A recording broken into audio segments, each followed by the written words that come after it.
Hello everyone, welcome back. If you're having trouble playing all over the fretboard in all keys, if there's certain areas of certain strings that you don't dare venture into, then this video is for you. Stick till the end because I'm going to give you two exercises that when combined will really help you overcome this, which is a big deal for a lot of guitar players.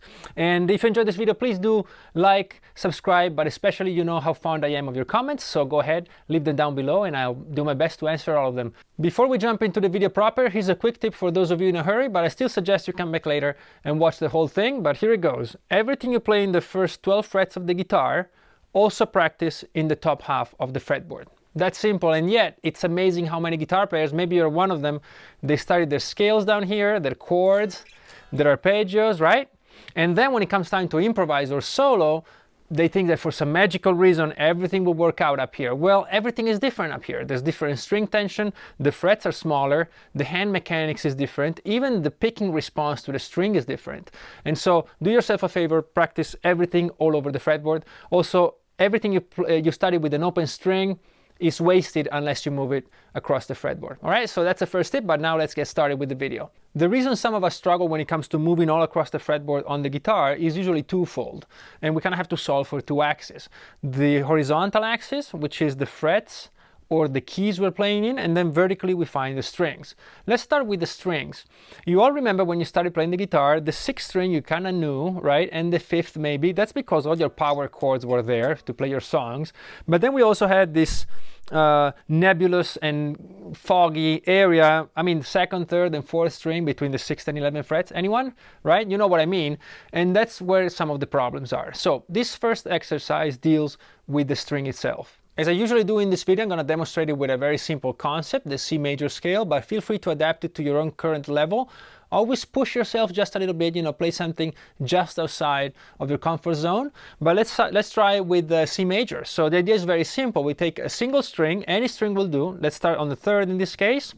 And we play whatever constant we want to play, in our case C major. And we go from the C, the root, play the whole scale on that string, and then work our way back.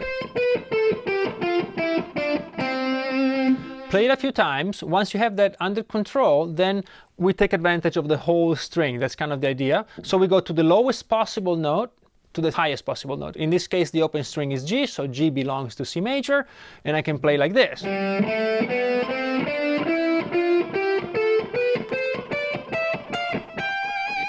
And I work my way back. As soon as I have that under control, then I would just record a little chord progression or a loop, and I would just improvise.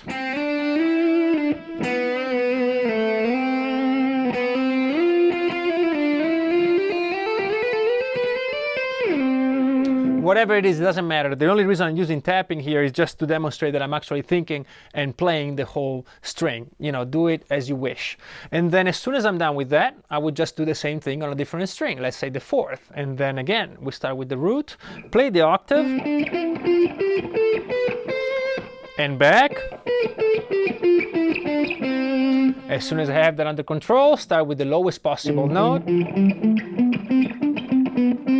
play the whole string, and then improvise.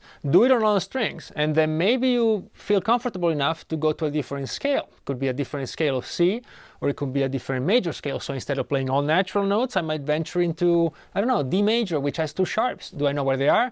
And so on and so forth. Eventually, you'll get a much wider view of the whole fretboard. So this is exercise number 1. We will focus on each string separately. Now that we solved the string axis, now we're going to worry about the frets or the keys axis. And to resolve that, we're going to do something that I often suggest you do, and that is playing in all keys. So let's do again a very simple example. Let's say I'm starting C major scale again, and any position will work. Let's just use a simple one.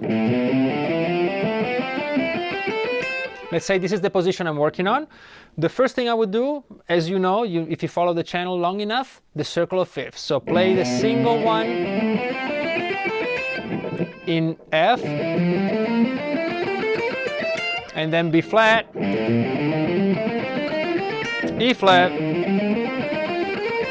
A flat, and so on. You play the whole circle. Now, if you do too much of the circle of fifths, it will become mechanical. So you'll disconnect your brain and you'll be just where you started.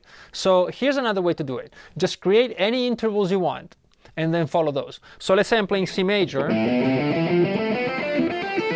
I will go, for example, a whole step up. So we play D, and then E, F sharp, and so on. You can do it with major thirds, so play C, E, G sharp. I could play down here, but as we said at the beginning, I could play it here, and then we continue that way. There's many ways you can do it. You can go a minor third down, or a fourth up, or a diminished fifth, although if you do that, you run into the same scale over and over. But you see what I mean? So solve for key, solve for frets. This way you'll have solved both of these axes we talked about, and in a matter of weeks, I think, if you take this seriously, maybe months if you don't have that much time to practice, which in case you don't, check this video out, it will help you. And by the time you'll be able to really play anything, anywhere on the neck, in all keys, and you don't really care what you're playing. You won't be concerned about the number of flats or sharps, and you won't be concerned about anything really. You'll be able to freely express yourself, which is kind of the whole thing.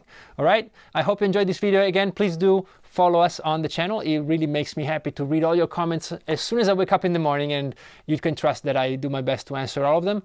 Thanks again for being always so kind and supportive, and I'll see you very soon. Bye-bye.